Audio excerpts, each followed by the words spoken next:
Welcome to this explainer. All right, let's just dive right in. Today, we're setting the stage for a truly cinematic 200-year historical epic. We're going to trace the fascinating and frankly mind-blowing evolution of the Safavid military.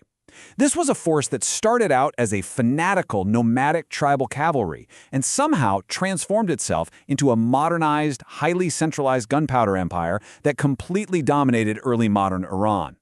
It's a story packed with explosive conquests, totally crushing defeats, incredibly pragmatic reforms, and ultimately— But to really get this empire, we have to plunge straight into the intense, almost terrifying fervor of its early warriors. Just listen to this historical quote from the chronicler Qandamir, written sometime between 1521 and 1524. He wrote, "Through the strength of his arm and his sharp sword, he exterminated tyranny and oppression and turned the surface of the earth red with the blood of polytheists." I mean, wow, that brilliantly illustrates the militant, bloody, and deeply devoted origins of this empire. This wasn't just a professional army doing a 9-to-5 job. This was a holy vanguard fighting for what they believed was a divine cause. Part 1. The Red Turbans, the fanatical vanguard. Our first act kicks off with incredibly high-octane energy. We meet Shah Ismail I and his fervent followers who literally built an empire from the ground up, relying almost entirely on devastating shock cavalry tactics. Just to grasp the sheer scale we're dealing with here, let's map out the journey real quick. In 1501, we have the incredible rise of Shah Ismail. Fast forward a bit to 1514, and we hit a massive, brutal turning point, the Battle of Chaldiran. By 1588, Shah Abbas I takes the throne and initiates some sweeping military reforms. But the peak doesn't last forever. In 1722, we see the devastating Afghan invasions, which eventually leads to the complete fall of the dynasty in 1736. So we're covering the meteoric rise, the absolute peak, and the tragic fall of a genuine superpower. The whole foundation of that early success was a group known as the Qizilbash.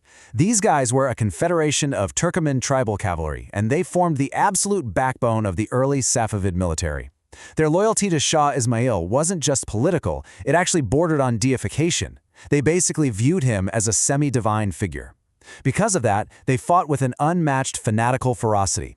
They operated with a lot of tribal autonomy, relying purely on traditional nomadic steppe warfare. We're talking composite bows, lances, curved swords, and lightning-fast mobility. And their aesthetic was just as iconic as their tactics. It was largely defined by the Taj-e-Haidar, or the Haidari crown.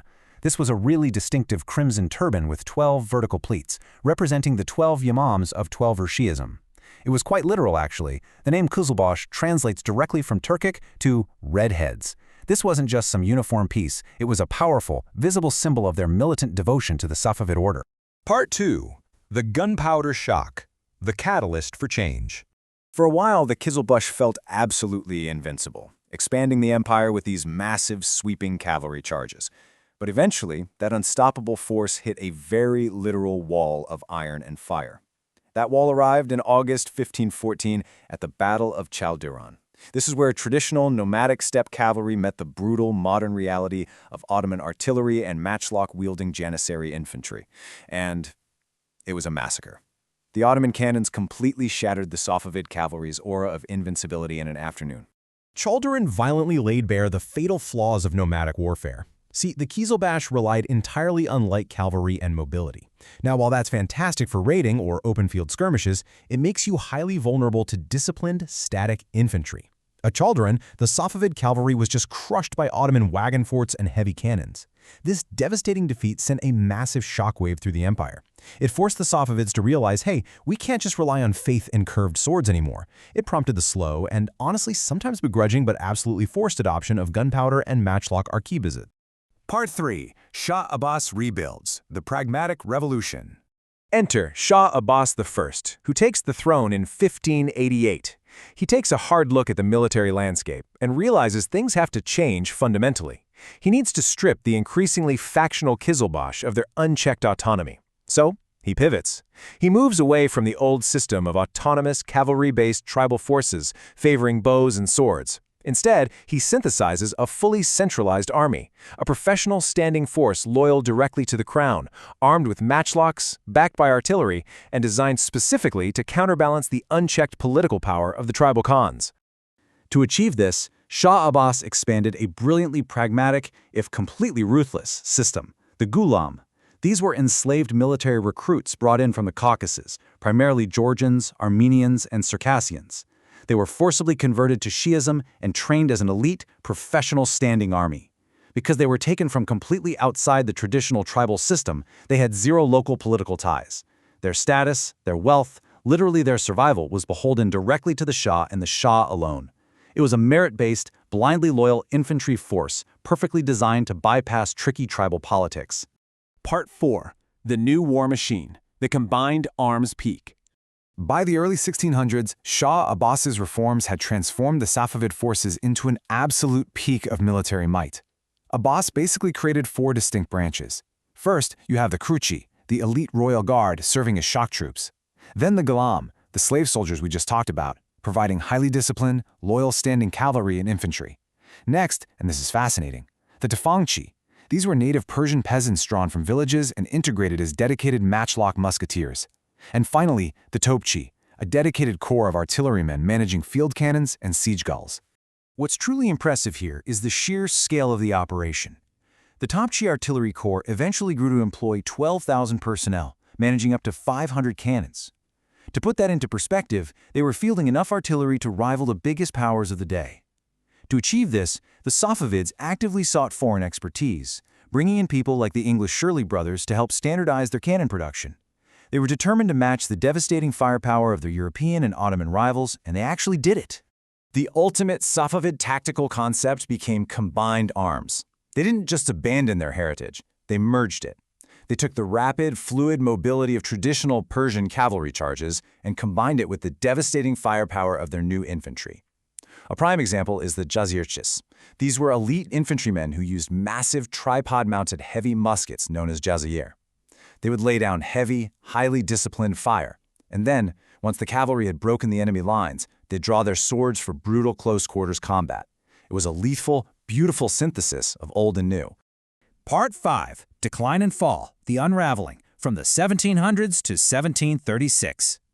Sadly, though, this peak just couldn't be sustained. As we move into the 18th century, we're looking at a tragic and shockingly sudden collapse. It really leaves us with a massive looming question. How does a modernized, centralized war machine, one that successfully blended nomadic mobility with gunpowder firepower, just completely collapse? What exactly goes wrong? Well, the answers lie in several fatal flaws. After Shah Abbas died, his successors became complacent. Discipline was neglected, and regular training just kind of fell by the wayside. Furthermore, they had this huge over-reliance on the coerced loyalty of the Ghulams. Without a strong, charismatic Shah to hold the whole phrenological system together, that old Qizilbash tribal factionalism surged right back to the surface, rotting the army's command structure from the inside out. And while Europe was continually and radically evolving its infantry and artillery doctrines, the Safavids largely stagnated, just resting on the laurels of Abbas' century-old reform. The end result of all that internal rot is incredibly stark. In 1722, a relatively small but highly motivated force of Afghan invaders besieged and captured the Safavid capital. It was a swift, shocking collapse that proved an immutable historical lesson. Military technology and past glories alone absolutely cannot save a politically fractured and internally decayed state. By 1736, the Safavid dynasty had officially fallen forever. Which brings us to our final, provocative thought for this explainer. Think back to the very beginning, the fierce, unyielding, fanatical devotion of those early red-turbaned Qizilbash. Now compare that to the professional, but ultimately coerced and manufactured loyalty of the later Ghulam slave soldiers. It makes you wonder, if a military's ultimate loyalty is bought with coercion rather than forged by fanatical belief, can it ever truly survive an existential crisis? It's a fascinating psychological question about the very foundations of empire. Thank you so much for joining me on this journey through the Safavid war machine, and keep questioning the history behind the world we see today.